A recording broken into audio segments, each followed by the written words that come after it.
Hello, everyone, and welcome to the Spurs Up Show, best Gamecocks podcast on the internet. Today is Thursday, July the 15th, 2021. Today's show, guys, I continue along with my 2021 game-by-game predictions for South Carolina football as we break down the second half of the Gamecocks schedule. Will South Carolina go bowling in Shane Beamer's first year? Guys, again, I'll break down the second half of the schedule and lock in my final record prediction for the 2021 Gamecocks. Also, guys, we've got updates with the Yardcocks on the diamond as Skylar Meade is officially accepted a head coaching job. Also, some other changes within the coaching staff. We'll also talk the Yardcocks that were drafted in this week's MLB Draft, which one of those guys will sign, which will return. Also, we got news and notes to get into, your listener questions, and a fantastic interview, fantastic conversation.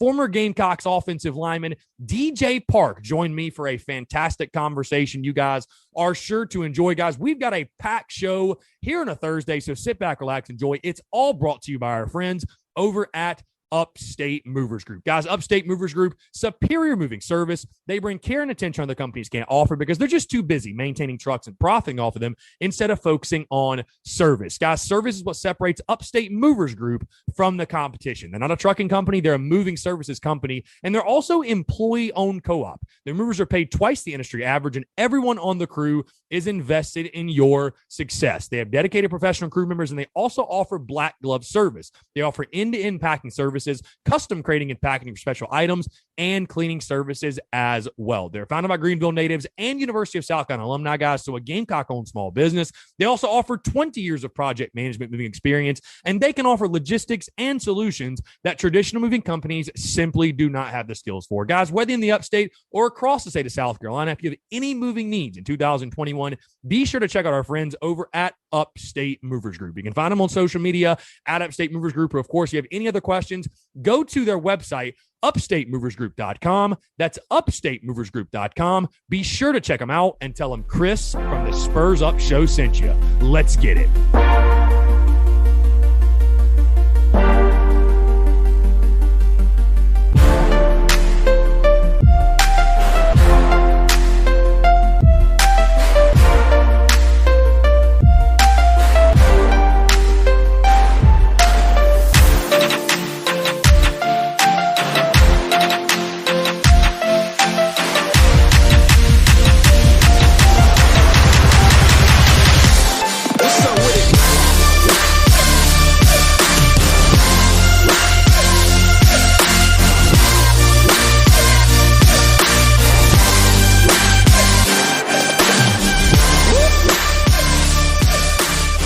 Ladies and gents, boys and girls, happy Thursday. Hope you're all doing well.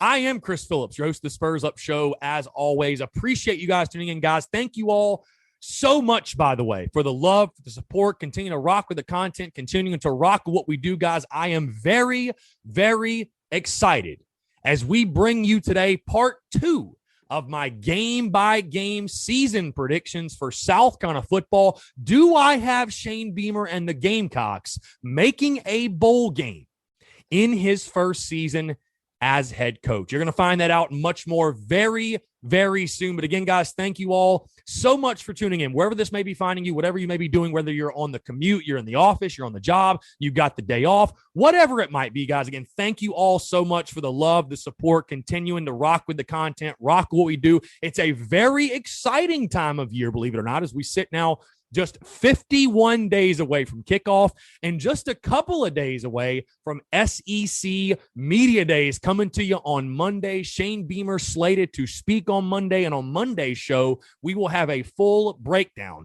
of SEC Media Days and everything that we're looking forward to from Gamecocks head coach Shane Beamer. But again, a very exciting time, man, for the Gamecocks, for business. Obviously, last night we started our live from Tin Roof each and every single Wednesday, 5 to 7, especially if you guys are in the city. Be sure to come out to that. Also, I'm back in studio. It feels really good to be sitting back in this chair again, behind the mic, doing things in studio. Obviously, of course, I appreciate you guys being really flexible and cool with everything. I've been going back and forth from home, helping out with the family and stuff like that after my mom's surgery. But I've had people text me, Chris, do you still live in Columbia? Do you still have your place? Do you have the studio? Blah, blah. It's like, yes, I do. I don't want you guys to think I moved. I actually just renewed my lease here in Columbia, but been going back and forth, helping out as much as I can. So again, I appreciate you guys being cool and flexible with everything. Obviously, we've got the dynasty streams that we're playing on Heisman. Those are up and running. We've got great things happening within business. We've got an event. We're actually going out tomorrow to go hang out with Steven Garcia and Perry Orth at their QB1 camp, hanging out with those guys yet again on Saturday at Steel Hands event. So guys, we got a lot going on.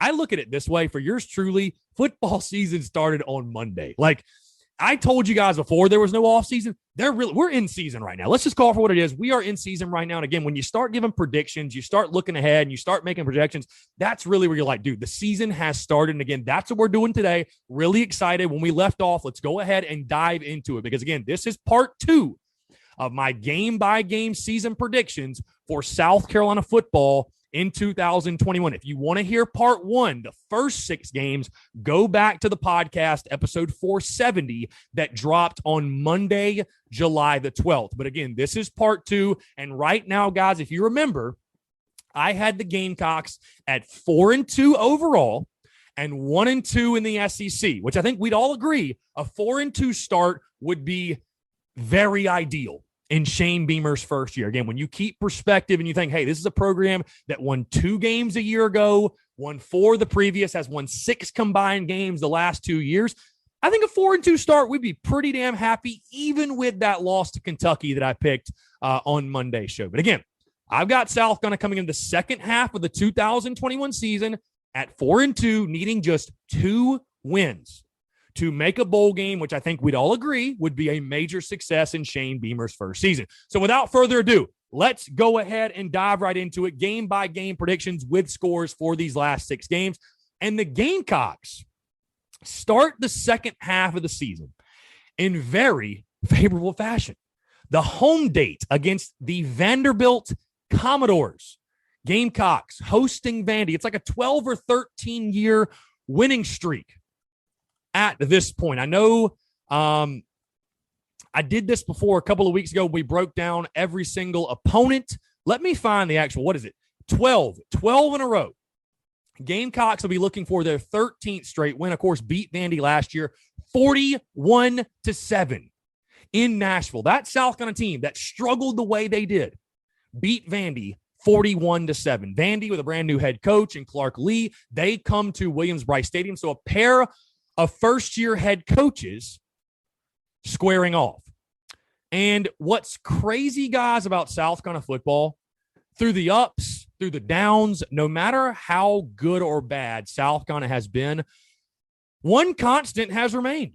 The Gamecocks have always found a way to beat Vandy. And again, this sets up really well for Shane Beamer because you're already 4-2. 1-2 in SEC play, but you're already 4-2. Vandy coming to your place. I think the Gamecocks will have a ton of momentum. They'll be coming off of 2 straight wins against Troy and at Tennessee and Knoxville. I think the Gamecocks do make it 3 straight wins. Again, guys, I'm more worried about the East Carolina game than I am Vanderbilt. And it's not even close. Like, for whatever reason, South Carolina just has Vandy's number. No matter how good or bad the both sides are, South Carolina knows how to beat Vanderbilt in football, and they will do that yet again. I think the Gamecocks offense, like I told you guys in the last show, like I told you on Monday, you're going to notice a trend. I think South Carolina is going to be improved offensively this year. I think they're actually going to be pretty dynamic with a mobile quarterback, and we'll talk about that a lot more next week when I start breaking down the offense, the defense, the special teams, and really break down, getting the nitty-gritty of breaking down this football team.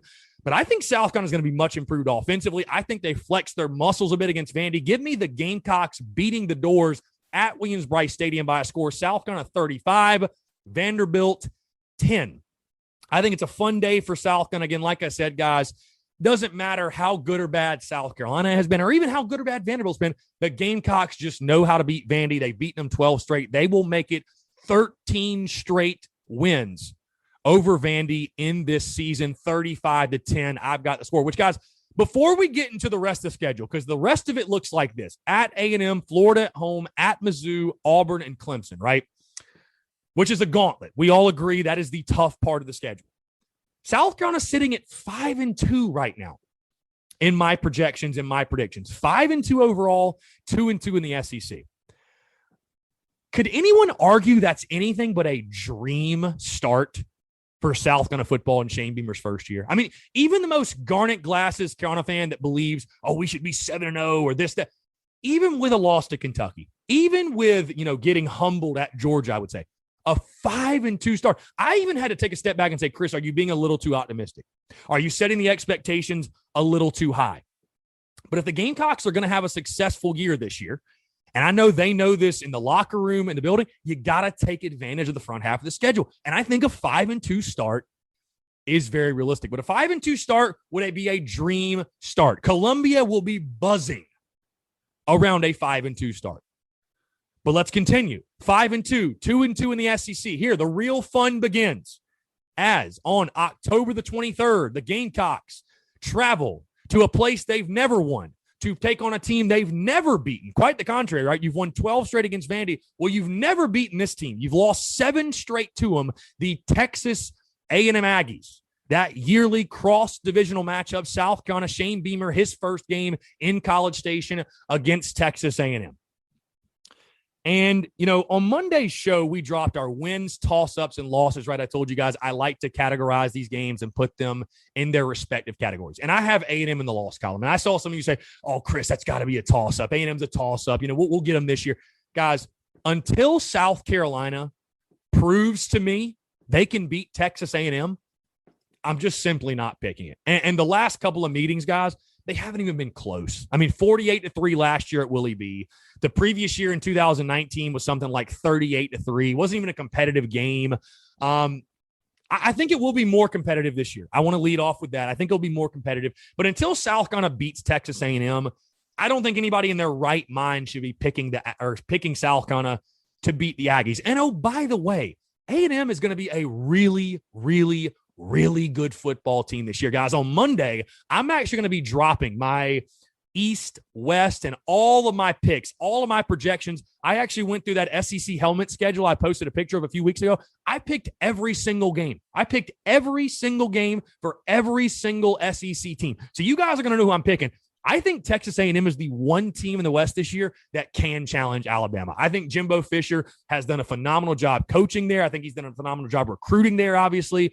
A&M's for real, guys. And I think it's going to be a rough one against the Aggies. I think South Carolina will challenge them early. I want to believe this is going to be a football team that isn't going to be like the previous we saw with the previous regime where you come into games like this and you just completely lay an egg and you lay down and you get your brains beat in for the entire 60 minutes. I think South Carolina early will compete. A&M's just got too much, man. And again, College Station, it's already a tough place to play, and you've never beaten Texas A&M before. Give me the Aggies winning this one. I got Texas A&M 37, South Carolina 20. I think that South Carolina secondary does have a rough afternoon. And also, by the way, I talked about South Carolina's offense, so I think they'll be better. Texas A&M features one of the better defensive lines in the SEC. I think South Carolina will probably have a tough time running the football in that one, which in games that the Gamecocks can't run the football, you might as well just forget it. So give me Texas A&M to win that one. I got the Aggies 37, Gamecocks 20, which would put South Carolina at 5-3 overall and 2-3 in the SEC. Coming to a very key part of the season, which is your bye week on October the 30th, Halloween weekend, which all the frat boys and sorority girls in Columbia rejoice because you guys get Halloween weekend this year to party and do whatever you want. I don't know, whatever it is. But either way, 5-3, 2-3 at the bye week. Again, I think if you go back and you ask South Carolina fans, would you take that record at your bye week with 4 games to go?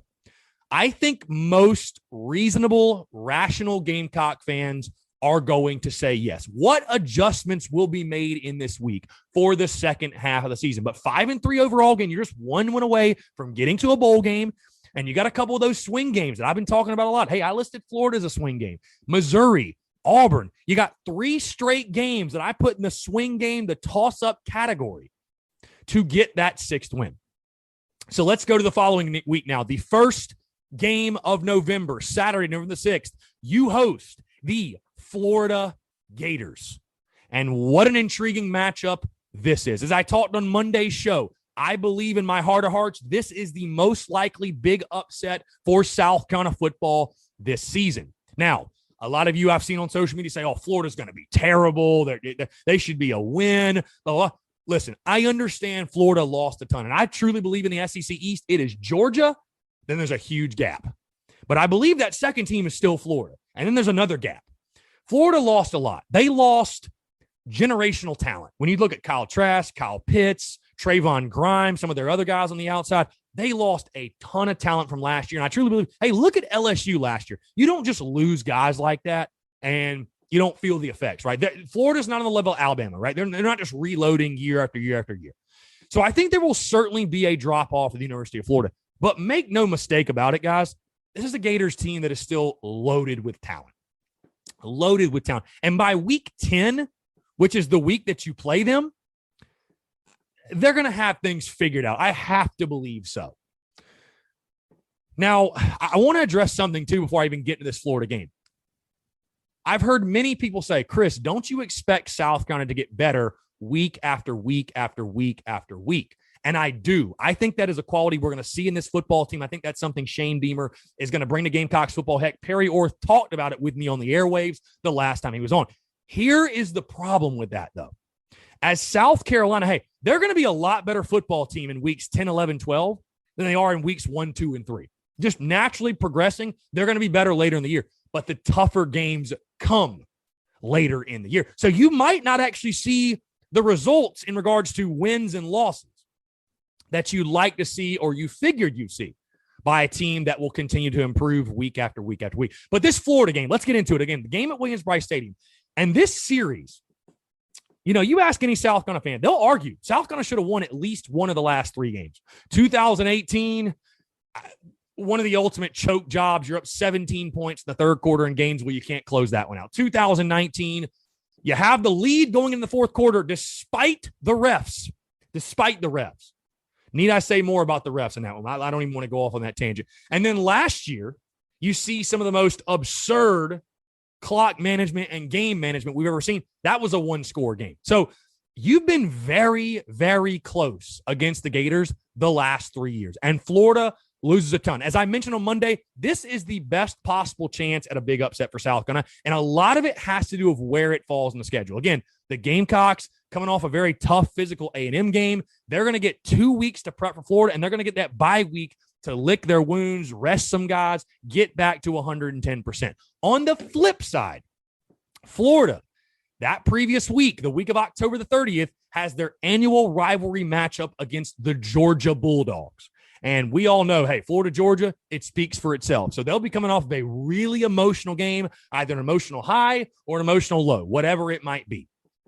With that being said, this game, again, this is going to be one of those games that Shane Beamer and company are going to have the opportunity to provide that statement type of game feel. You know, when you go on the recruiting trail and you're selling the program and you're selling the progress, and it's games like this that you can sell to prospects, sell to recruits, and say, you can hang your hat on this game and say, hey, look at this. We're close. We're not that far off. We're ahead of schedule. We're only 2 or 3 pieces away from competing for the SEC East title. You could be that game changer. You could be that difference maker. Come to South Carolina, do things that have never been done here before. With that being said, though, I listed Florida as a toss-up, and I did that honestly last second, guys. I had Florida as a loss going into Sunday night, recording the show for Monday. I had it listed as a loss initially, and I just looked at it, and I said, you know what? Where it falls in the schedule, how it falls, how tough, how competitive the Gamecocks have been against the Gators, I think it's a toss-up. It's not a game I look at and say, you know what? It would shock me if Carolina won. It's not. Because I look at A&M, I look at Georgia, and I look at Clemson in that way. I am confident putting an L in heavy black ink next to those games. And if that makes you feel some type of way, so be it. But I feel confident putting an L in heavy black ink. And I already talked about the wins and all that stuff. But I put Florida in the toss-up category because, you know, I wouldn't bet my life savings that Florida is going to beat South Carolina. I think it's going to be a very, very competitive game, a very close game. These games have, you know, they've tended to be that way the last couple of years. With that being said, I think the stars will align. I think everything will come together. I think South Carolina will be the sexy upset pick that week because it'll just make sense how it falls in the schedule. This is the game that maybe this is Shane Beamer's coming out party. You know, you punch your ticket to bowl eligibility and you beat one of the upper teams in the SEC East, and all of a sudden, boom, here's South Carolina. I think the Gamecocks come up just short, though. I think they come up just short, man. Listen, Florida's still Florida. Florida has talent all over the field, especially if Emory Jones can pan. I mean, this guy was a highly regarded recruit for a reason. I know they were porous defensively last year, but I've just right now gunned ahead. I've got to take the Gators. I think it's asking a little too much of this football team to say they're going to beat Florida in Shane Beamer's first year. But again, I think it's extremely close. Give me Florida 28, South Carolina 27. Again, I think it's a classic South Carolina Florida game down to the wire, but the Gators right now, Dan Mullen, what he's done building that program, they've got too much. I think they'll be just too much for South Carolina. That's why I've got Florida again winning this game, escaping the upset in Columbia 28-27, which again would bump you to 5-4 overall and 2-4 in the conference. All of a sudden you're saying, okay, we got to get that sixth win. Where's that sixth win? We need to get the bowl eligibility. Like, what's going on? And, I saw a projection yesterday from actually 2 days ago from collegefootballnews.com, and they had the Gamecocks losing their last 5 games in a row, right? The last 5 in a row. And many fans looked at that and said, oh, my God, here we go. That's just so Gamecock of us. We can't do that. It reminds you like 2007, right, when South Carolina started 6-1 and then lost their last 5 to finish 6-6. Like, oh, my God, we can't do that. We've got to find a way to break through. No way we can lose those last 5 in a row. But, hey, the schedule does toughen up in these last 5. It just flat out does. This is the gauntlet. So I can see how back-to-back losses all of a sudden after 3 straight wins. You're saying to yourself, okay, this game at Mizzou, very important. We need to get that 6th win. Saturday, November the 13th, in Como. Battle for the Mayor's Cup. Another really, really interesting competitive series the last couple of years. Of course, hey, fans are going to say, Chris, Mizzou came to Willie B last year with a team that just fired their head coach and, basically played Luke Doty. And, hey, we only lost by 7. We should win. Eli Drinkwitz is 2-0 against South Carolina so far. He's beaten him with App State. He's beaten him with Missouri. And I don't know what it is about Farrat Field. I don't know what it is about that road trip. There's something about it that makes me uncomfortable. There's just something about it that makes me uncomfortable. I don't like that. I've never been there. I've never gone. I might be going this year. I don't know. That's a hell of a road trip to make, but I might be going. I'd like to go. But in games where we play there, it just always, it's never been easy. I think back, I guess, to 2017 was the one year you could look and say, we had a lot of success, had a really fun night there and whooped up on them pretty good. Outside of that, though, man, it has been a freaking fight every time we have gone there. Been a fight. And Mizzou actually has the series lead in this series now, 6-5. So the Gamecocks are going to be looking to even the overall series between the two schools. Again, you look at these two teams, and Missouri is one of those, like I said, I said this when I broke down the opponents. Missouri's one of those teams you look like, you say, like, what are they? What direction are they really going? Because last year was just a mixed bag, and they were a 500 ball club, whatever. And they got a pretty good quarterback in Connor Bazelak. And, Eli Drink is what he does offensively. They got a really good running back. I think it's Tyler Beatty. I hope I'm saying the right guy. Tyler Beatty. They got a really good running game, got some good pieces defensively, but it's like, Mizzou's just kind of a middle of the pack. They're just sort of there, right? They're just sort of there. Most fans say, hey, Mizzou shouldn't even be in the SEC, but they're just sort of there. But they are a quality football team. And this is a really important game for Shane Beamer, I think. This is a really important game for South Carolina as a whole, because I think Mizzou and South Carolina are a pair of programs, like I said, that are trying to, Georgia's Georgia. Florida, while they may be, reloading or whatever, kind of a rebuilding. I don't even want to, what is a rebuilding year for Florida? 9-3. Outside of those two schools who feel pretty good about, hey, we're contenders. I feel like the rest of the East, it's so wide open. Everybody's like, what are we? What is Kentucky? What is Mizzou? What is South Carolina? What is Tennessee, right? Like, what are we? Are we trending upward? Are we trending downward? Are we staying in the middle? What are we doing? This will be a really big game in regards to SEC East hierarchy and how the two schools are trending. With that being said, unfortunately, right now, I just think South Carolina has more question marks than Missouri has. I think they do. I think they got more question marks. And going on the road, tricky place to play. It feels like we've never really played well at Farrat Field. I think this is another really close game, by the way. I think this is another back-and-forth battle.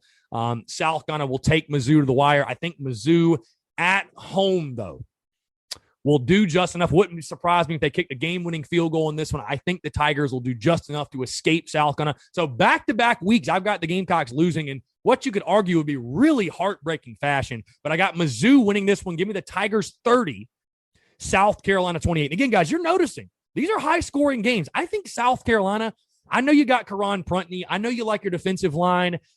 You're going to have to win games with offense. Bottom line, your defense is still not a strength for you. So a lot of higher scoring games. I think you just missed getting the Tigers here. I've got Mizzou 30, South Carolina 28. Okay. Again, whatever reason, I don't have a good gut feeling about the matchup. Call me crazy. I don't have a good gut feeling.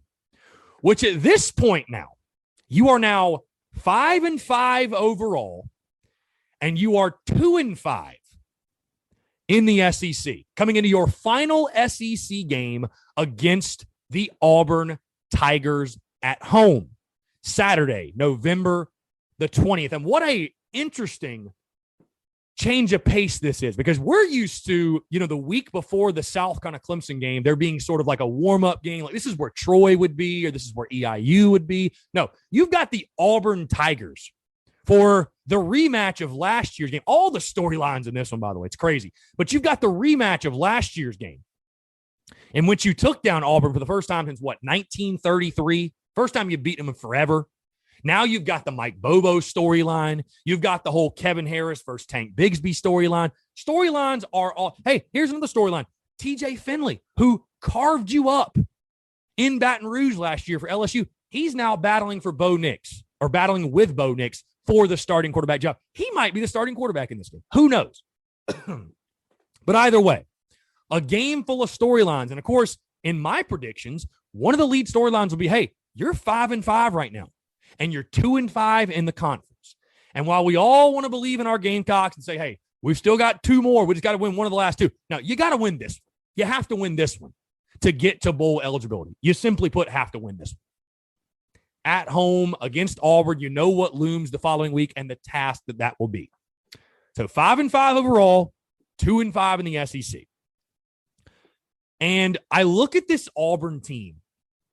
And I think this is a game, by the way, guys, we're really going to find out about the character and the resiliency of this football team under Shane Beamer. Because I talked about coming off 3 straight losses, the last two being heartbreaking losses to Florida and Missouri. But you return to the friendly confines. And this Auburn team, I said this about Auburn last year when I picked the Auburn game in our 2020 game-by-game predictions. And I picked Auburn to win that game, if you remember, 17-16.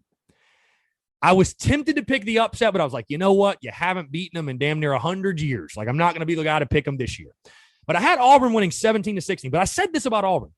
I look at this Auburn team, and I feel the same way this year. I look at them. I think they'll be improved. First-year head coach Brian Harsin. What does he have to provide? I still just don't see Auburn as this group of world beaters. I just don't put Auburn in the same category as I do Florida, as I do A&M, as I do Clemson, and as I do Georgia. I just don't put them in that category. I've got it as a toss-up. Certainly it's a toss-up. And Auburn, of course, they'll have their own storylines on their side that will be coming in, looking for revenge and the whole Mike Bobo thing. All my homies hate Mike Bobo. I mean, Willie B is going to be rocking that day or night, hopefully night. Willie B is going to be shaking. People cannot wait for Mike Bobo's return. But I still just look at Auburn and first-year head coach Brian Harsin. Guys, I'll tell you right now, I've heard things off the record from people that would know about Brian Harsin and his Auburn program. They're very skeptical of him as a head coach. I don't know why he's so highly thought of. I know he had success at Boise State, but to me, Brian Harsin's no better than Shane Beamer. I mean, come on. Like, I just don't see it. So I think Auburn is a team very similar to South Carolina. They're going to be fighting for bowl eligibility this year. I don't think Auburn is going to make some jump and be a 9-10 win team and challenge Alabama in any way. And, again, I think with the Gamecocks coming off of back-to-back heartbreaking losses, I think they'll show resiliency. I think they'll show toughness. I think they'll show character. And I've actually got the Gamecocks making it 2 straight wins over the Auburn Tigers. I think the South kind of running game is going to take it really, really personally All the Tank Bigsby's this and Tank Bigsby that. And don't get me wrong, dude. Tank Bigsby's a fantastic running back. There's a reason we recruited him. There's a reason we wanted him. But I think the guys, Kevin Harris, Marshawn Lloyd, and I think at this point too, of course, we're in week 12 now.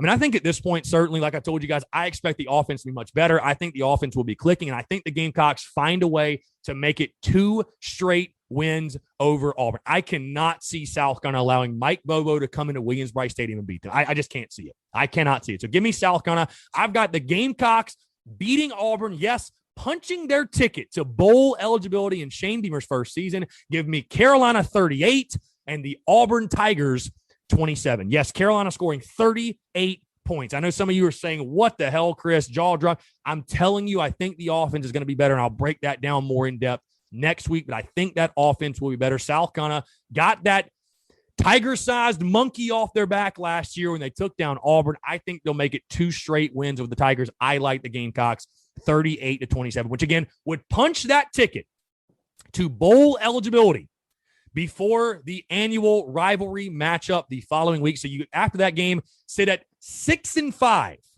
overall, and you finish the SEC season with a 3-5 SEC record. We'll talk about that more in just a second. Now, moving into the final game of the 2021 season, Saturday, November the 27th. That team from the upstate comes to town. I'll be honest with you guys. I'm really surprised there aren't more Tigers fans bitching about the fact that this game is being played in Columbia. Because if you remember, the 2019 game was played at Willie B, and there was no game last year.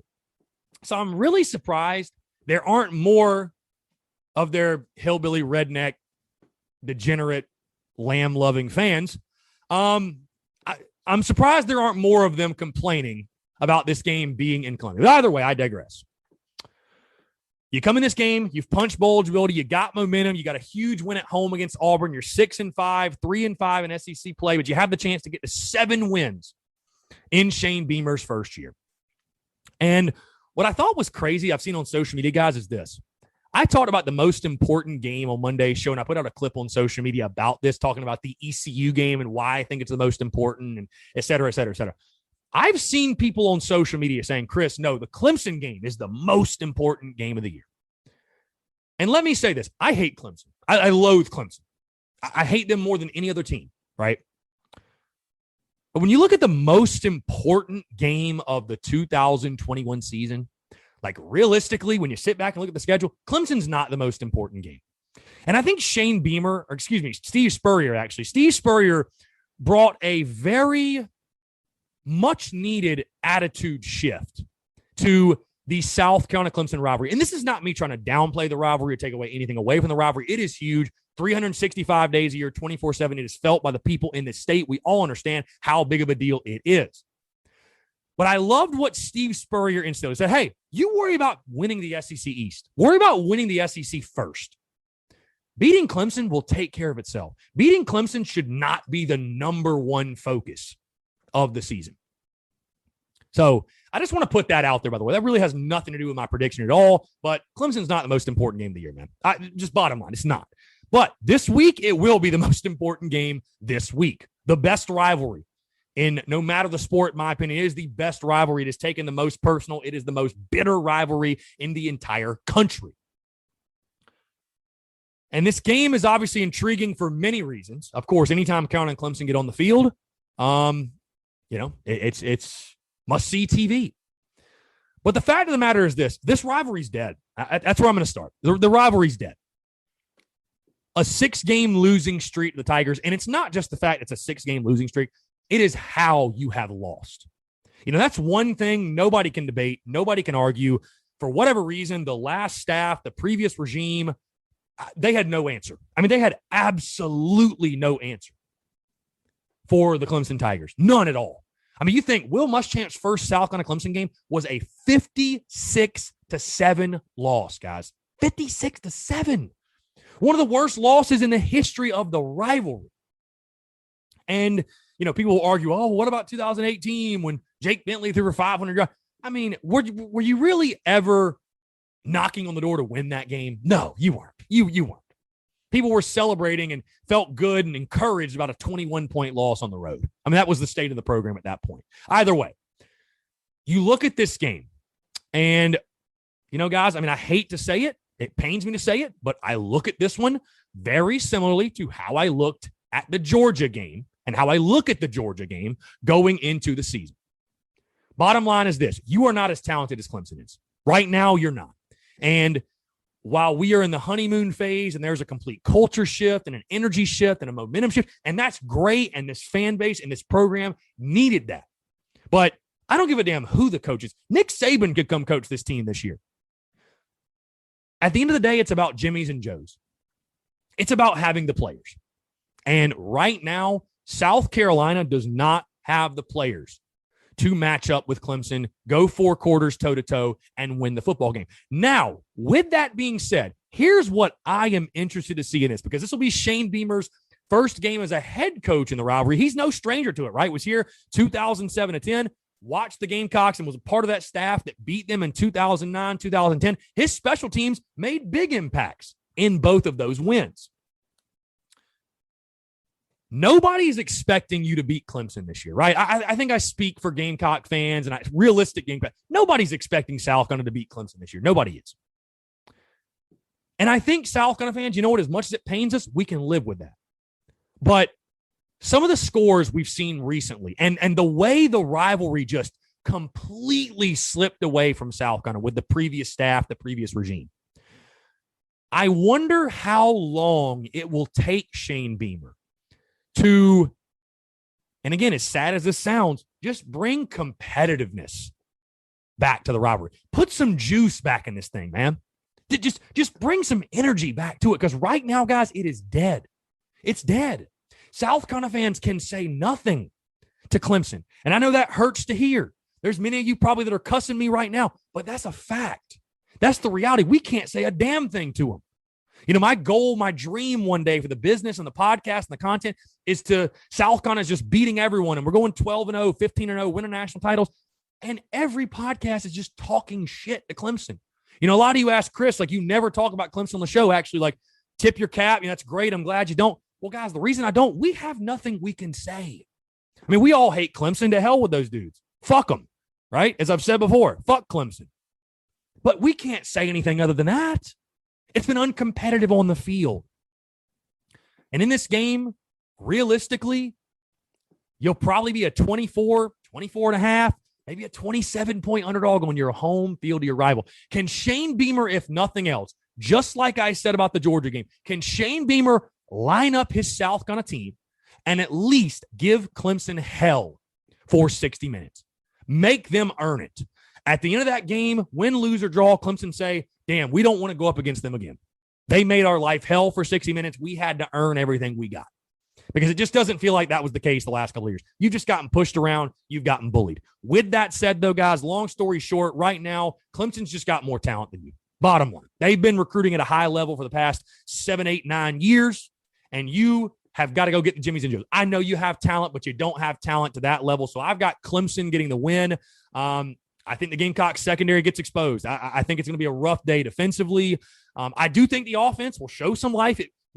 Again, can South Carolina at least early on in this game, when Clemson punches, can you punch back? Can you show life? Can you show something where it's like, hey, maybe, just maybe, we're not that far off from making this game a game that Clemson actually looks at and says, hey, we have to worry about that one against South Carolina again. But unfortunately, I don't think it's this year. I think Clemson's far too talented.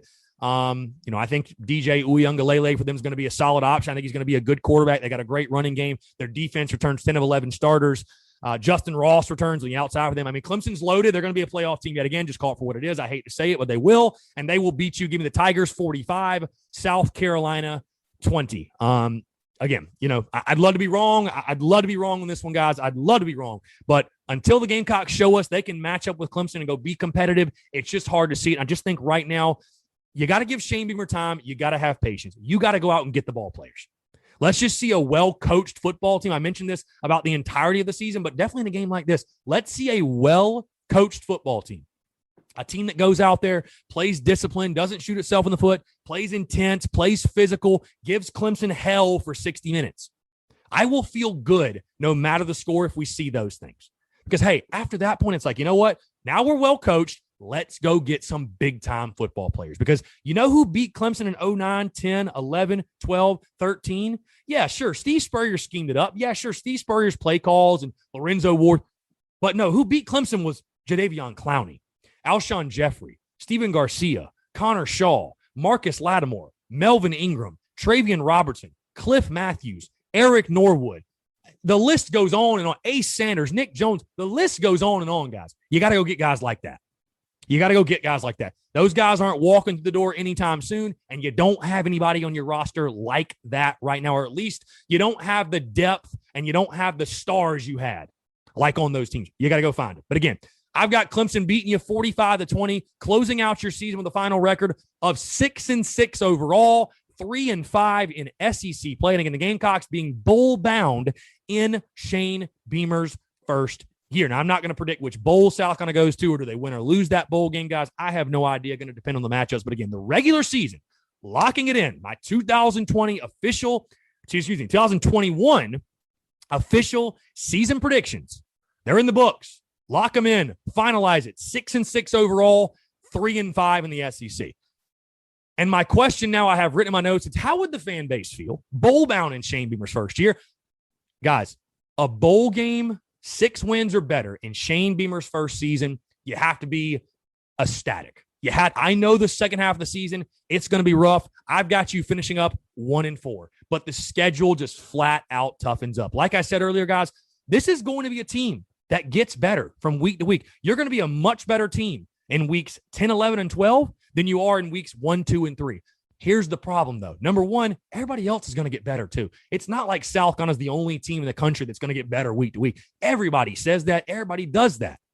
So that, and then also, as you get better, unfortunately, you're probably not going to see the results of it because the schedule gets so much harder in that second half. That's why it is so pivotal you take advantage of the front half of the schedule. But again, I've got 6-6, the final record for the Gamecocks, 3-5 in SEC play. But again, most importantly, making a bowl game in Shane Beamer's first year, which I think will be a massive success for Coach Beamer. I think, hey, you guys like the recruiting momentum right now, what's going on in recruiting and all the momentum we have. Hey, you make a bowl game and you go win that bowl game, like Perry Orr said on my airwaves, you will see recruiting change. You will see recruiting change at the University of South Carolina. You will, because now you'll be able to sell on-field success. You'll be able to sell that to these big-time prospects when you're trying to fight with the Georgias, the Floridas, the Tennessees, the North Carolinas, the Clemsons, all these other schools. You'll be able to sell that on-field success. So, again, I've got 6-6 as the final record for the Gamecocks, 3-5 in SEC play, guys. Would love to hear your thoughts, your predictions. Where am I right? Where am I wrong? Where do you disagree? Where do you agree? Again, 6-6 overall, 3-5 in the SEC. And I think for the most part, Gamecock Nation has realistic expectations when it comes to Shane Beamer, his first season, and what he's inheriting and the job that he has in front of him. But I think Gamecock Nation, for the most part, is realistic about expectations this year. And I think most, 99%, would feel really, really good about a 6-6 finish. Even with that loss to Clemson, I mean, that's going to be bitter. It's going to sting. But 6-6 in the first year, guys, when you keep in perspective, we're talking about a program that has won 6 combined games the last 2 years.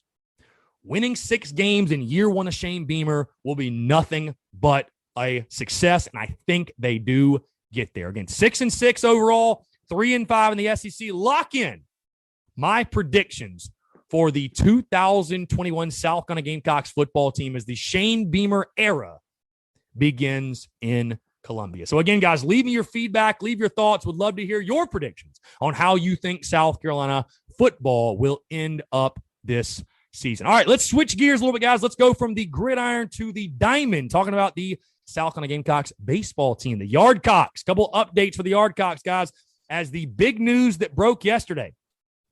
Mark Kingston and company are looking for a new pitching coach. Skylar Meade has been hired as the head coach for the Troy University Trojans. Also, Trip Couch, who was an assistant coach and recruiting coordinator, he is headed to Arizona under their new head coach, assuming the same position. First things first is this, guys. I hate getting these questions, by the way. So people are like, oh, my God, what does this say about the program? Is everybody jumping ship? They cleaning house?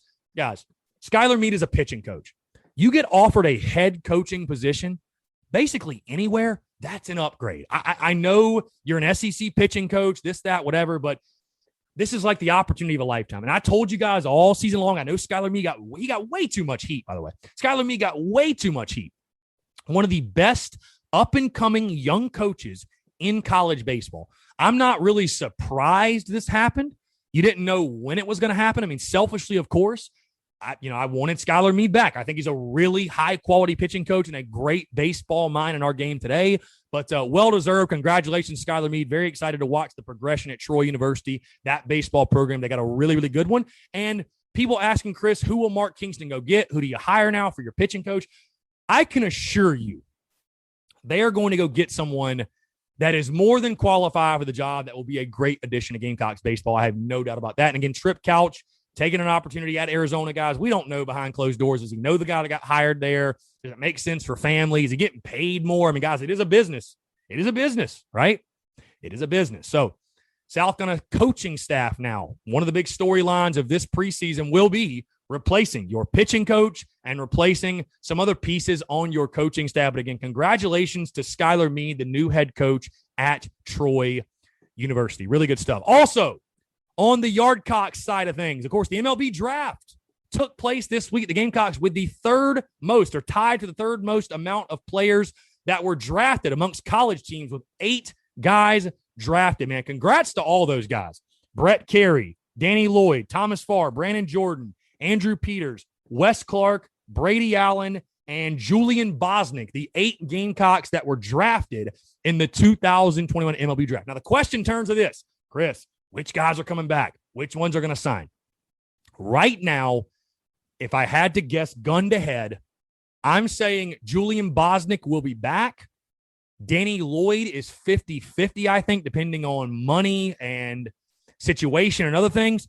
I think the rest sign or gone. And I know there's many people out there that say, Chris, Wes Clark was a 10th rounder. Like, why wouldn't he come back and improve his draft stock? I think what people have twisted in their minds is this. It is not a sure thing, guys, that if you come back, you're going to get drafted again. It's not. As much as you might think it is, it's not. And so a guy like Wes Clark has to evaluate himself and say, okay, I can go back. Number one, am I going to be higher than a 10th round draft pick? Number two, am I really going to have a better year next year than I had this past season where I led the SEC in home runs? You have to take those things into account, guys. So, another guy, Andrew Peters, a guy that's come off an injury. He has fought. Dude, he went through a year and a half of rehab to get to this point. He will sign. There's no question. So I think Julian Bosnick, I'd be surprised if he doesn't come back. Danny Lloyd, like I said, is 50-50, but I really think the rest of those guys out of Clark, Allen, Jordan, Farr, and Peters, if any of those guys, and who else am I missing? Brady Allen, Wes Clark, Andrew Peters, Thomas Farr, Brandon Jordan, and who am I missing? There's one more. There were 8 guys drafted. Who am I missing? Good Lord. Either way, if any of those guys come back, guys drafted in the first 10 rounds, I would be shocked. I would be absolutely shocked, to be honest with you. Also, hey, the big news in the draft, as I know Cooper Kinney's going to sign, but you get Braswell and Thaddeus Ector committing to come to school. That is really, really big news and a huge boost for Mark Kingston's squad. Okay, let's move to one quick note, and then we will move into your listener questions, which you got a lot of listener questions on today's show, as you can imagine. And the note is this. Happened Wednesday around noon. Mike Wyman, wide receiver Mike Wyman, has officially entered the transfer portal. And, of course, Gamecock fans didn't react irrationally to this or overreact or anything of the sort. Guys, here's the thing. And I have people ask me, Chris, what does this mean for the status of the wide receiver room? And are we better than we thought? Are we worse than we thought? Is Mike Wyman a bust? Is he this? Guys, Mike Wyman was hurt last year. I know he's a 4-star prospect, but Mike Wyman was hurt last year. And I think it's simply a situation of he got buried on the depth chart and wants an opportunity to go somewhere else and play. It's that simple, guys. I don't know why fans, they expect guys that come to their school, like no matter the situation, to, oh, you're not playing? Well, just sit on the bench then. Just ride the bench, but be a Gamecock. Like, no, these dudes go to school to play. So I wish Mike Wyman nothing but the best. It's unfortunate that, he couldn't make an impact at South Carolina. I wish he could have. I certainly wish he could have made an impact at South Carolina, but, it is what it is. So, sure, he'll have success at his next stop, but I think, listen, it's just the wide receiver room. The issues there are not lack of bodies. It's just lack of production. And, in an offense, especially, guys, where I've told you, I think we're going to run it 70-30 anyways. And I doubt we're going to be running many 5 wide sets. I mean, if you're 8th or 9th on the depth chart, it's probably best for you to go somewhere else and try your hand at another school. So I think that's most likely what it is, guys. I wouldn't look into it any further than that. Wish Mike Wyman nothing but the best, and we will focus on the guys that we have on the roster as we go into fall camp. So we'll leave it at that. All right, let's move into your listener questions, guys. Actually, really quickly, one quick update, something that just happened as we're actually on the air. As I'm recording this, JJ Enigbare has just posted a photo on Instagram of him rocking the number 1 jersey. So it looks like JJ Enigbare has a brand new number. He will wear number 1 for the Gamecocks. How about that? We love defensive linemen wearing small numbers, by the way. That's always a really cool thing. So JJ Enigbare, update your rosters, folks, wearing number 1 for the Gamecocks. All right, let's move to your listener questions, guys. We'll start with Austin G _45. Who do you believe starts for us at linebacker? Well, it's a 4-2-5 scheme. I think it'll be Debo Williams and either Sherrod Green or Mo Kaba. I think it'll be one of those two guys at the spot. Krusty Andy says, Florida and Auburn seem the most beatable. Yeah, I would agree with you. I know many people will look at Mizzou. I just, like I told you guys, that game in Como, I don't feel comfortable with it. I don't know why. It's just a game I do not feel comfortable with for whatever reason. So I do agree with you. Those 2 home dates against Florida and Auburn, I think those will probably serve as your best opportunity to get that 6th win. I do agree with that. Allen _Smith 0109. Can we be a lot better than most people think? Well, Alan, most people think we're going to be bad. I'll be honest with you. Most people, like outside of South kind of circles, don't think we're going to be very good. So, yeah, I'd actually agree with you. I think we could be a lot better than a lot of people think we're going to be. Now, if you're talking 8 or 9 wins, no. But I don't think there's many national folks that are picking the Gamecocks to make a bowl game. So, yeah, I think South Carolina could exceed expectations this year, national expectations. I'll say that. LB.Cannon4, what is the best possible outcome of the season? I think it's 8-4. 8-4 still feels really, really, really aggressive. But, if some things, I've got 2 games, like I said, back-to-back weeks where the Gamecocks lose by a point to Florida and 2 points to Mizzou. There's 2 wins right there. There's your 8-4. So I think it's possible if you can beat Kentucky too. But I don't know, man. I just think to expect a team that won 2 games last year and 6 games combined in the last 2 seasons, to expect this team to win every swing game basically that it plays in, I think that's asking way too much of Shane Beamer in year 1. But best case scenario, let's say best case, everything clicks, I'll give you 8-4 as the best case scenario. Henry Stewart 05. Do you think we're on the fast track back to being a powerhouse?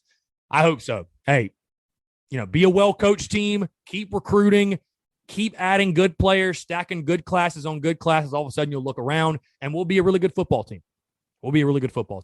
Justin _Clemmer says, we need a Coach Beamer interview. Keep up the great work and momentum. Spurs up. Justin, hey, I'd agree with you. The airwaves are wide open for Shane Beamer to come on. And I like to believe, I'll just leave it at this. I like to believe that will happen sooner rather than later. I'll just leave it at that. One last question. It comes from my guy, Tim, who normally calls in. Tim texting in this time. Tim, I appreciate you shooting over the text. So he texts in. He says, hey, Chris, wanted to get this text in for tomorrow's show. Sorry, I haven't called in a while. I completely agree with your prediction for the first half of the season. I think 4-2 is certainly obtainable. In regards to the second half of the schedule, the Gamecocks have to come out and assert their will and dominate Vandy. Get that fifth win, and they can inch closer to a bowl berth. I don't think they have enough to go toe-to-toe with A&M. I just want to see a competent strategy and not have a repeat of last year's fiasco. You have to find a way to win one out of Mizzou, Florida, or Auburn. I think they can. Just think if they could take 2 of 3. Mizzou was there for the taking last season, and we've had interesting games with Florida the past few years. Williams-Brice will be rocking in that Auburn game, and maybe it's enough to push the guys over the edge. I firmly believe 6-6 is doable for this team, and even 7-5 is very possible if things go their way and they receive some good fortune. Tim, appreciate the text, man. Very good insight there from you, and I agree with you. Listen, 7-5 is doable. I think picking this team to go anywhere from 5-7 to 7-5, I think is a fair and realistic expectation. Right now, like I said, I am sticking with that 6-6 mark. But certainly, 7-5 is doable. And what a success that would be in Shane Beamer's first season. Again, guys, let me check one more time to make sure we don't have any voicemails for the show. We do not. Okay, good. Guys, thank you all so much for the listener questions, being interactive. Guys, one quick thing also, we've got our interview coming up. If you have not joined the Big Cock Club, be sure to do so. Very exciting stuff. We're actually rolling out a brand new perk for Big Cock Club members where you guys will have the ability to submit questions into the Big Cock Club Discord. There will be a certain channel. You guys can submit questions. I'll take 3 or 4 each time, each interview, and ask those questions to our guests. So just another perk, guys. We've also got the exclusive Discord. We've got the merchandise. You can find the Big Cock Club on Patreon. That's where you can join. And again, it'll give you all the perks you can see on there. There's a tons of stuff, guys. First party questions for the Daily Crow, the exclusive Discord, the exclusive merch, private meet and greets. We're also going to do special Q&As and live streams and stuff like that within the Discord. A lot of great stuff happening. Again, I really, truly do appreciate the people who have already joined the Big Cock Club, have joined that Big Cock Club Discord and Patreon, guys. Thank you all again so much for the love and support. It means the absolute world. And again, we're having a blast rocking and rolling with it for sure. All right, guys, got a great interview, got a great conversation coming up. So don't go anywhere. Former Gamecocks offensive lineman DJ Park, as we discuss his South Carolina career, the ups, the downs, Steve Spurrier's retirement, Will Muschamp, a ton to get into with DJ and a great conversation, guys. Cannot wait for y'all to hear. It's all brought to you by our friends over at Manscaped. Guys, summer's coming. Are you ready to unveil your beach bod? Well, guess what? You're in luck. Our friends at Manscaped just launched their 4th generation performance package, which includes the Lawnmower 4.0. You heard that right. The 4.0. Compliment your summer bob with a trim from the leaders in male grooming. The sun is shining and calling your name, fellas. Join the 2 million men worldwide who trust Manscaped and get ready for a hot guy summer by going to manscaped.com for 20% off and free shipping with the promo code TSUS20. Again, that's promo code TSUS20. Guys, we've all been there. We're trimming. We cut ourselves. We nick ourselves. We're bleeding. It hurts. It burns.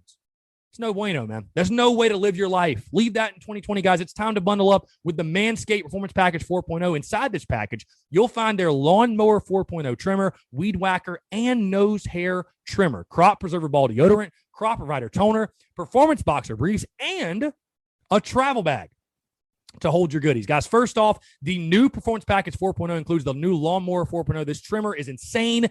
Dare I say it is the GOAT of ball trimmers. Yeah, I said it. Their 4th generation trimmer features a cutting-edge ceramic blade to reduce grooming accidents thanks to their advanced skin-safe technology. The Lawnmower 4.0 has a 7,000 RPM motor, a new multi-function on-off switch can engage a travel lock, and gives you the ability to turn the 4,000K LED spotlight on and off when needed for a more precise shave. And guys, did I mention this trimmer is waterproof as well in the shower, in the wild, and from your chest pubes all the way down to your ball throw? The Lawnmower 4.0 is the best trimmer for you. Do you want to take your grooming game even further to the next level, guys? The Performance Package 4.0 also includes the Weed Whacker to chop your worst weeds up top in your nose and your ear.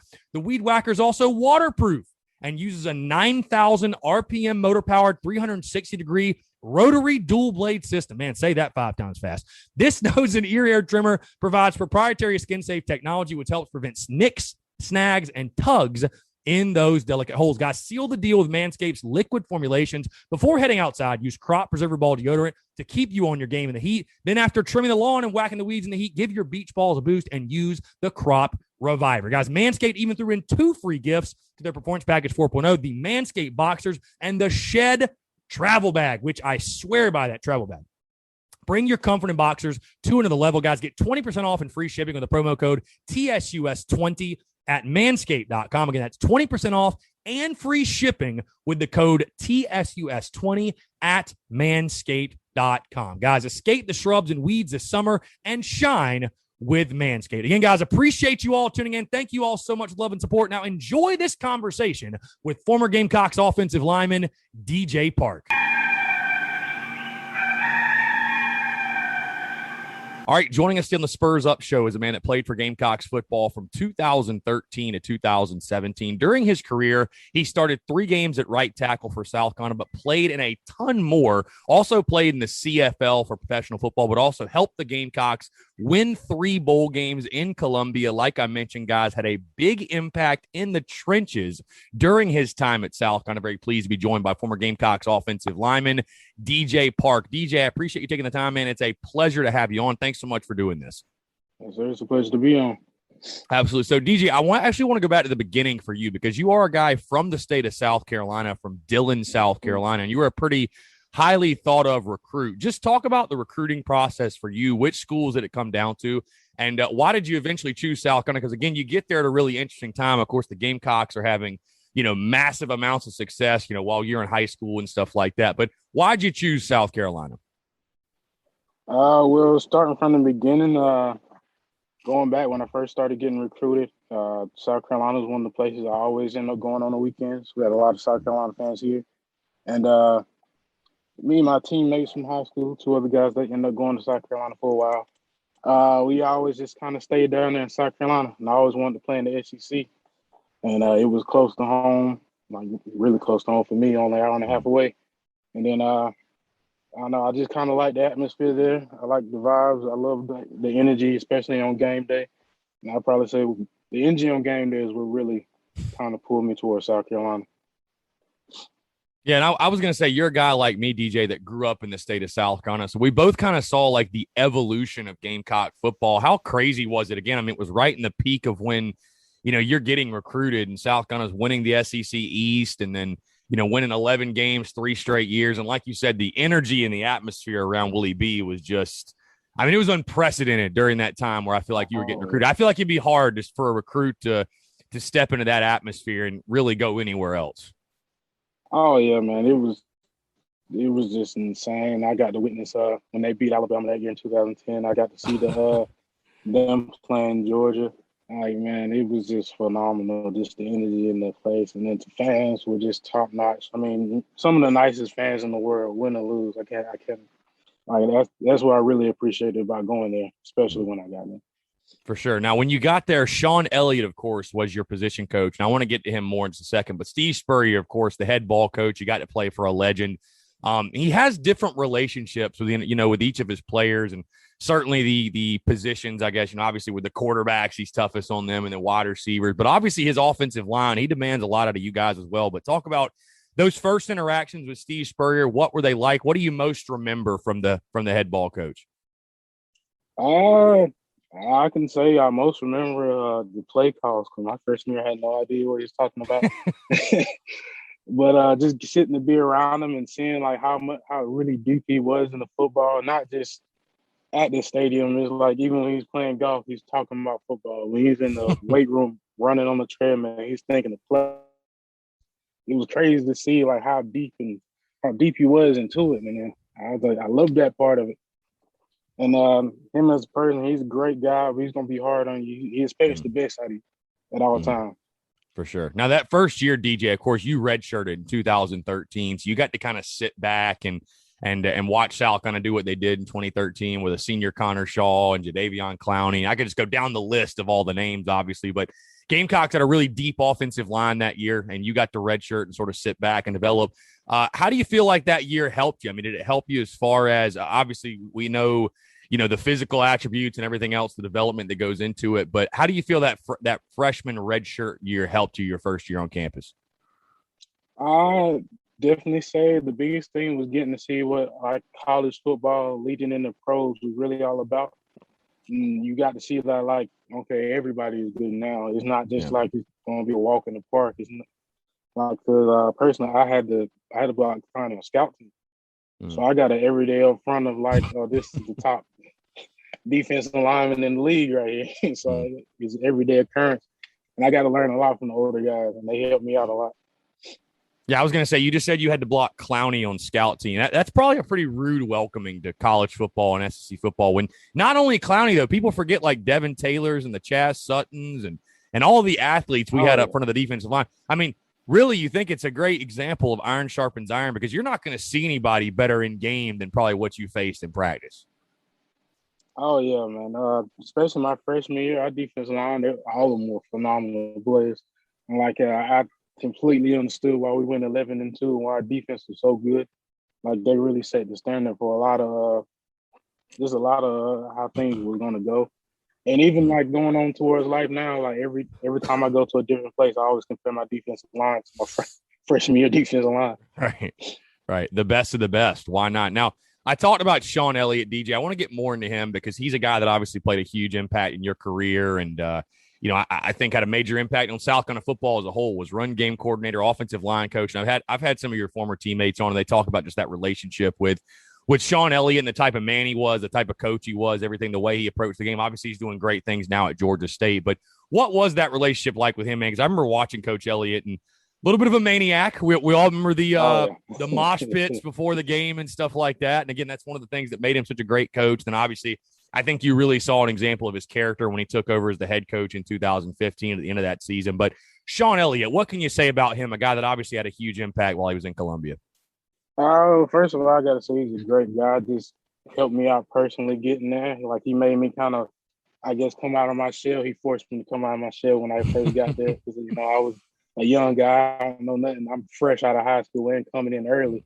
It's like I didn't know anything, but like he helped me a lot. Just like on a personal level as well as football. And he's kind of the person that took me under his wing and kind of taught me football as a whole. For sure. Now, I want to jump ahead to that 2014 year for you, DJ. Again, you finally get to play that year. You saw action in 8 games, primarily on special teams, but you did play a decent amount in that season. How do you feel you were able to adjust to the college game, to the SEC game? Again, like you said, you spent 2013 blocking some of the best defensive linemen you'd ever see, but actually getting in game, getting some action, like how would you grade or how did you feel about that first year where you were actually on the field for South Carolina? First year, I got to say it was exciting getting to sit out. I sat out for a whole year, not really playing in games. So I was really excited to get back. I was really excited because I was kind of that guy backing everybody up. And I don't know, it was just kind of different being in it. Like it was exciting, but I could still tell like I was still kind of the young guy in there. But it was just really fun. And I got to get the experience of like playing in a few games, like you said. And it kind of helped shape me into the football player I am now, just getting that experience. And that goes back to Coach Spurrier and Coach Elliott, like giving me the opportunity to get in the game. For sure. Now, DJ, one of the most interesting things about you and your career, and I've had some of your former teammates on who experienced this as well, but you've really you saw South Carolina football in many different ways, from the heights of 2013 to Steve Spurrier's resignation to, really early successes in the Will Muschamp era. So I'm curious, it's crazy just how much perspective a guy like you would have in the ways, again, how much you saw while you were in Columbia. But 2015, just kind of walk me through that whole week, I guess, when Steve Spurrier resigned. I mean, I've talked to Perry Orth and some of your other teammates, and it was something where guys kind of felt like maybe they could see it coming a little bit. I mean, do you fall in that camp as well? Did you sort of sense and feel that was going to happen that week with his body language and the way he was saying things at practice? And once you got the news, what was your overall reaction to it? Oh, I can say it wasn't even that week. It was the the weekend we played LSU and we were down there. And I'll never forget it. I was standing on the sideline, and the Fournette had just like finally hit like a 64-yard touchdown right down the middle of us. I just saw him like, usually he'd be mad and he'll throw it, he'll throw down the earphones and he'll just walk to the other sideline. Like this time he just took him off. He walked down to the other sideline just by himself and didn't say a word and just kind of stared off. I was like, man, he's out here. Like it looked like it just took all the wind out of his sails. And like you said, of course, coming that week, he was acting weird. Like he didn't take his golf cart. He didn't take his golf cart to practice. He just kind of walked out there, gave the field one of those like, yeah, this is gonna be the last time moments. Right after that, he was like, yeah, I'm out of here. So as a player, I mean, was it kind of a shell shock to you guys? I mean, was it, again, you felt like it was coming, but I mean, I don't feel like it's one of those things you probably think is really going to happen. And then of course he steps down and Sean Elliott takes over for, I guess, the second half or the last third of that season. I mean, as a player, again, somebody, you get recruited by this man, you think they're going to be there all 4 years. And then, it just doesn't work out for whatever reason. I mean, what's the adjustment like for you in that moment? I feel like there's so much uncertainty, and at that time, I guess 2015, the transfer portal and transferring wasn't quite as popular as it is now. But of course, in today's game, man, you just see guys just bolt and take off and go pursue opportunities elsewhere just because of the uncertainty. I mean, what was going through your mind as far as your football career was concerned? Football wise, I mean, it was kind of going. It was a rough season anyway, but football wise, I always felt like I could kind of adjust to any kind of situation I was in. So me personally, I wasn't really stressing that hard. I was just kind of wondering what was going on. And I don't know. I just was like, I don't know. We just got to finish out the season at this point.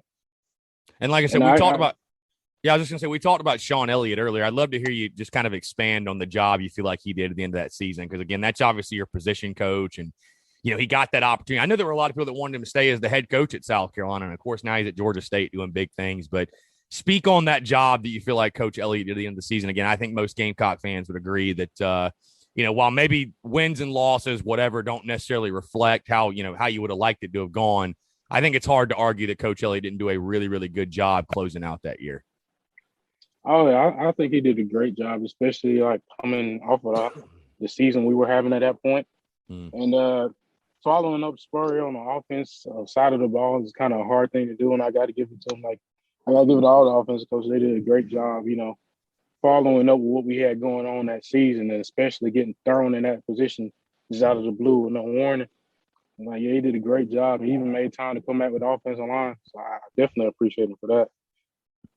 For sure. Now, again, you were one of the guys who helped start the Will Muschamp era as well in Columbia. Obviously, Will Muschamp gets hired. I think it was December of 2015. Coach gets the job.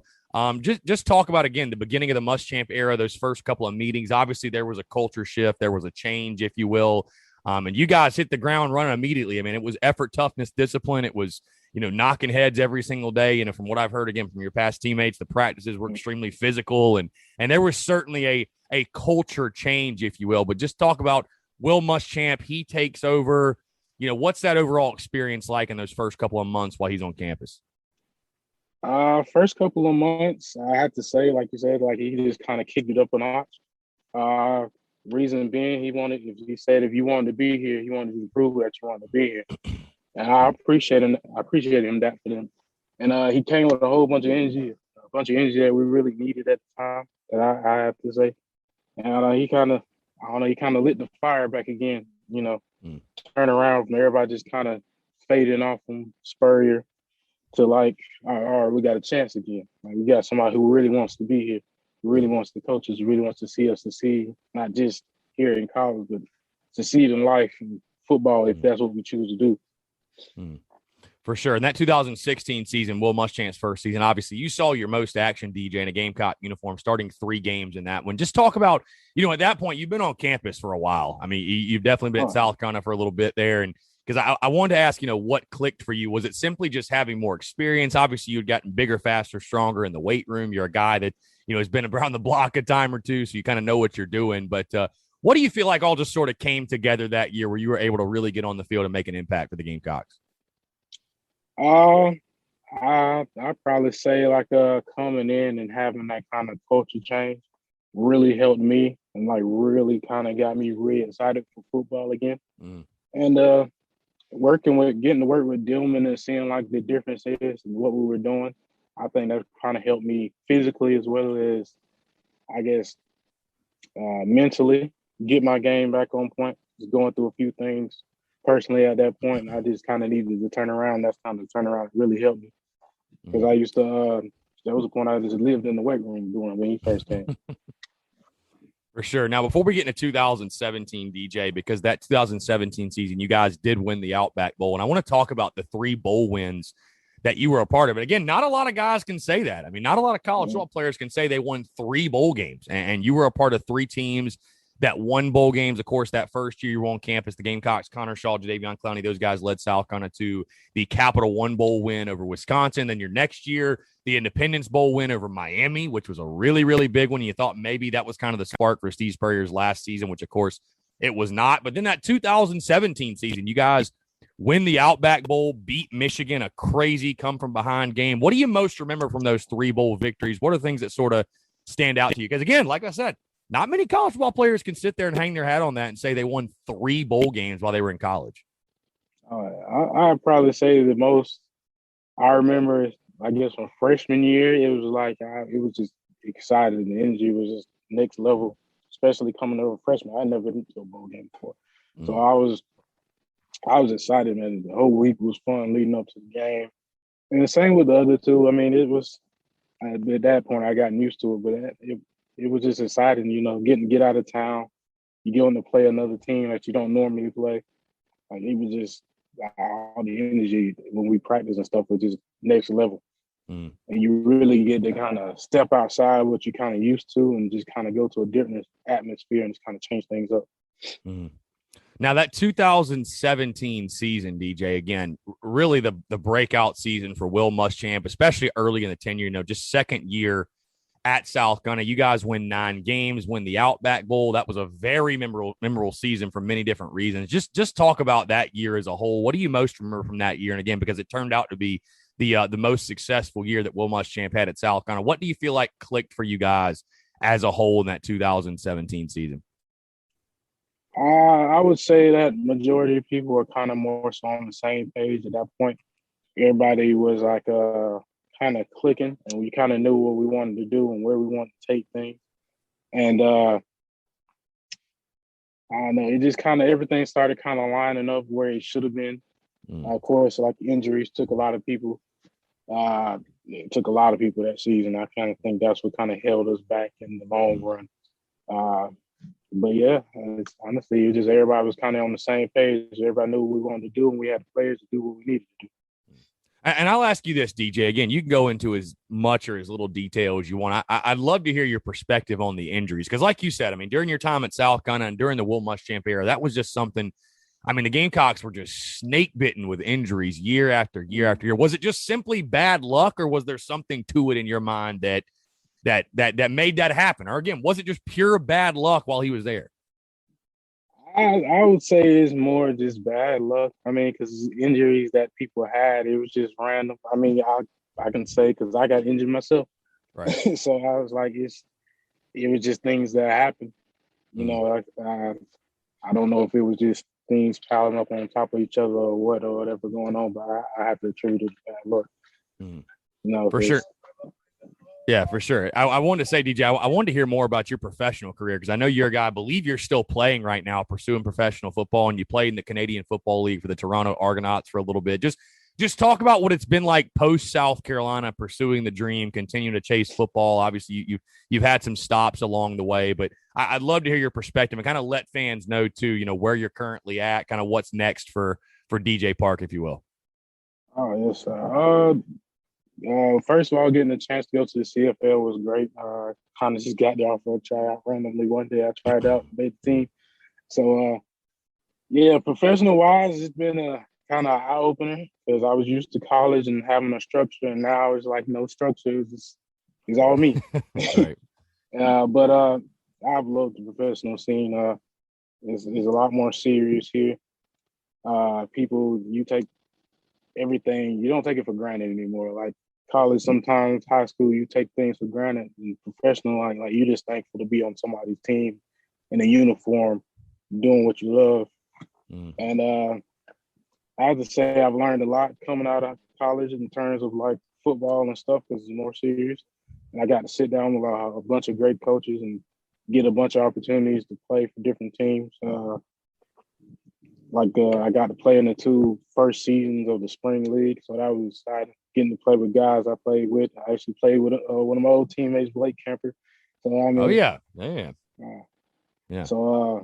it's been an interesting experience. It's been fun, but I really see the business side of it now. Oh yeah. So where are you at now? I'm curious. I might have missed that. Where are you at now? Currently, I just got back from playing in the spring league. Okay. Trying to get on with either a CFL or NFL team. And talk to some people here and there and trying to see what happens before this camp starts for either one. For sure.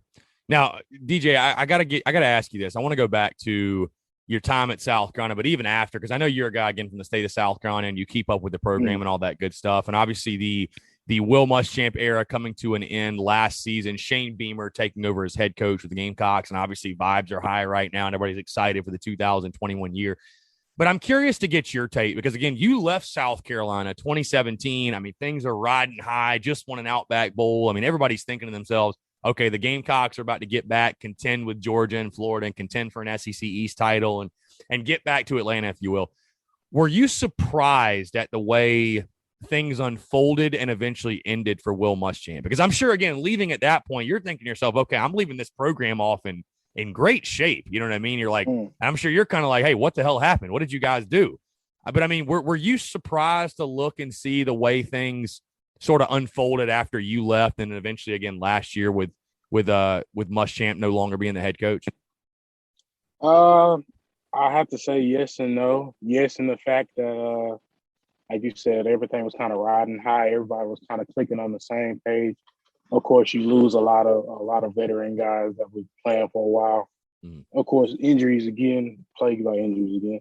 But no, in regards of I kind of got to see it before, coming off of that 11-2 season with Spurrier and stuff like that.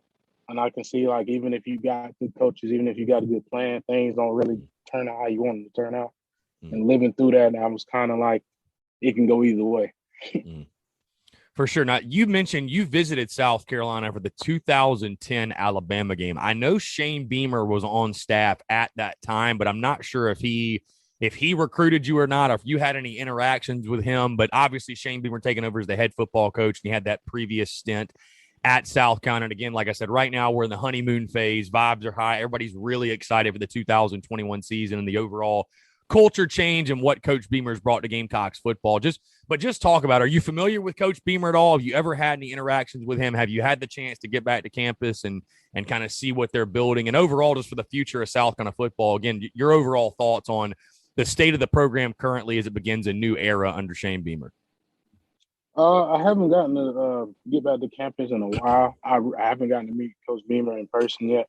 But just seeing the guys and seeing some of how the players there are talking about him, some guys I played with, they're really excited. I mean, they just kind of feel like they can take things up to a whole new level than they had previously. And I mean, just based off that, I'm expecting big things from. I'm expecting big plays from great players. Were you able to watch any Carolina football last year, but like Kevin Harris and what he did in the running game last year? Oh yeah, I definitely saw him. Okay, I wanted to ask you, like, how much of because obviously you blocked for some really good ones during your time at Columbia as well. You know, I think back to Mike Davis and Kenny Miles and Rico Dowdle and all those other guys as well. But you know, Kevin Harris, obviously, what he did last year in a 10-game SEC schedule and that offensive line, because, you know, it's funny. We're about to start breaking down these position units and everything, and the Gamecocks return 4 or 5 offensive linemen, and surely you can speak to just how much of a luxury that is when you've got that continuity and that familiarity with all those guys coming back. But Kevin Harris, how much fun is it blocking for a guy like that you know that you don't necessarily have to give him the biggest hole, but he is just going to – he gets a small crease, and he's going to make something out of it.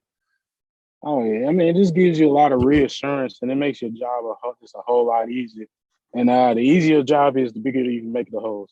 I mean, for sure. It just gives you a whole lot of confidence. Like, everything doesn't have to be perfect for him to go score. You know, you can depend on him to break a tackle and get some more yards. Like I don't know, it just brings a whole bunch of reassurance when you really got a good running back there. No, for sure. For sure. Well, DJ, this has been a pleasure. I'm going to get you out of here, man. I appreciate you taking the time. Last thing before I let you go, just when you look back on your career at South Carolina, again, it's so interesting because you saw a little bit of everything while you were in Columbia. The highs of 2013, like I mentioned, the resignation of Steve Spurrier, the beginning of the Will Muschamp era, and then back to the highs of the 2017 Outback Bowl. I guess what stands out from your career at Carolina? I know that's kind of a loaded question, but if there's one thing maybe off the wall, whether it's on the field, off the field, just your biggest takeaway from your time in Columbia, most vivid memory from your career as a Gamecock. Most vivid memory, I definitely say it's the atmosphere at the stadium. Playing on Saturday, especially Saturday night, because I hear Sandstorm now, and that's exactly what my mind goes back to. All I can think about is the white towels and all the fans and stuff. And I have to say that's probably the biggest takeaway. And that's probably the biggest thing that really stood out to me there. Was there one game during your career that was like the loudest or the most memorable in regards to atmosphere and like the craziness? I just have to say 7:00 night games. Yeah. Or night games in general. It was just like we had to play like Georgia at night or something like that. It was just crazy. You already know the stadium was going to be packed. You knew the energy was going to be up there. It's like winning or losing, like fans were just up there and then us having a great time, and it just made you have a great time as well.